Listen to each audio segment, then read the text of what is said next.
ngenza into kababa angenzi eyami uthi ngimele ukwenza intando yokuthumileyo usakhanya umuntu oyindodana akaqali into yakhe kodwa uphatha okukababa awuthile babili abathathu uthi umuntu oyindodana uphatha okababa uphatha okababa wenza okababa uhlabelele okababa uprofetha okababa ukhuluma okababa udlala okababa. Shout hallelujah somebody. Come on, shout hallelujah. We need sons. We need sons. Abazophatha iwili kababa. uJesu wakuthulula ongeke. And ikonta ade check waJesu bathi uJesu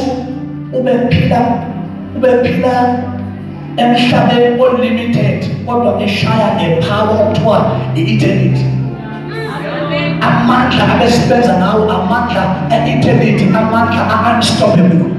Because ube connected nobaba, ubaba uoperate ohlala kwi-eternity. Once you are connected nobaba wakho awusebenzi nemandla e-environment, usebenza namandla kababa ngoba kunentambo esuka kubaba ize kuwe. Awuthinte babili abathathu uthi ungamvumeli usathana kuhlukanise noyihlo. Yabona ke baba lapha umuntu bathulile mzobakhomba besho bodwa. Thinte babili abathathu uthi ungamvumeli usathana kuhlukanise noyihlo. Come on, let us talk guys, I want to preach. Let us talk. Ungamvumeli futhi ungamvumeli abantu bakriticize uyihlo. Ungamvumeli abantu bahlebe uyihlo. Shout hallelujah! Come on, say fire!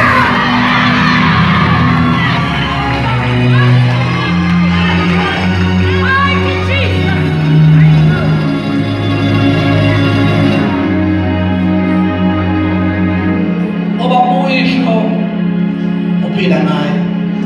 Sekhuluma isikhathi ukuthi ungavumeli divorce uyisho. Hayibo. Ungayifumeli divorce phakathi kwakho noyihlo. Ngoba uyihlo ukuthi ngakaphumi ngakwazi. Mariba shoto nokusiya. Abantu abaningi namhlanje dokotela balahleke because bahlukene nobaba babo.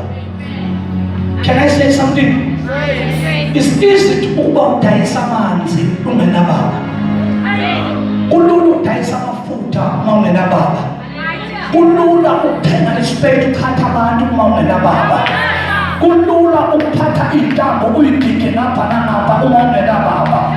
Kulula ukuthi wenze umhlangano uthothiwe ngoba iBhayibheli amandaba negift inendaba nesubmission inendaba nokuthi uhamba according to the scripture because iBhayibheli bayoza abaningi asenza u-1 no-2 no-3 athi nakwenza kodwa out of the scripture.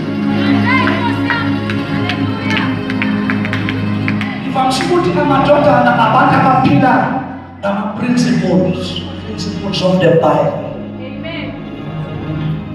Yabona ukuyithoba it's a principle. Akufuneki kube yinto yenza ngokuthanda. Yenza uzibe buhlungu. Uzuthi buhlungu manje inyama iyacomplaina uthi I'm doing the principles of the Lord. Thina babili abathathu kuyabasebenzela bakwenzayo. Awuthinte babili abathathu kuyabasebenzela bakwenzayo. Kuyabasebenzela bakwenzayo.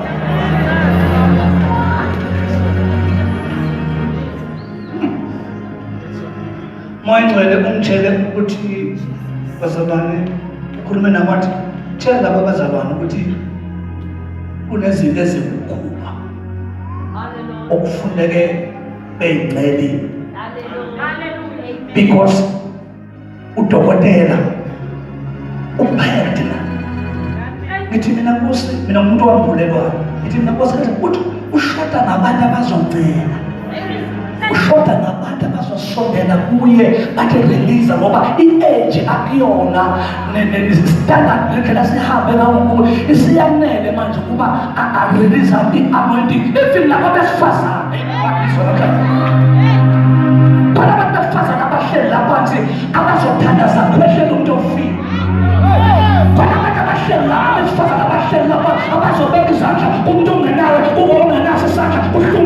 ngamandla, but iproblem yabo bayi-undermine ngesikedi likhona na.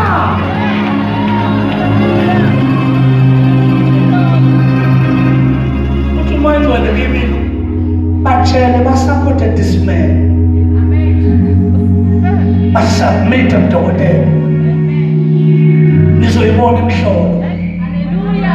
Ngizwela and dokotela uma ingcwele kubeke uthi umtshekise the masquerade ikwaye inkulu ihlabelela the masquerade kwamtshengisa udokotela, kwamtshengisa lokhu hlobo labantu, wathi ugcobo likadokotela lucebile, lunamaloya phakathi, lilodokotela phakathi. Kodwa manje uNkulunkulu ufuna ukuthi thina sibe njengabafundi sithi kesha, sibambe the heart of this man, ukuze babefika abantu sibe abantu aba-understand ukuthi what is the heart, iyini inhliziyo kababa.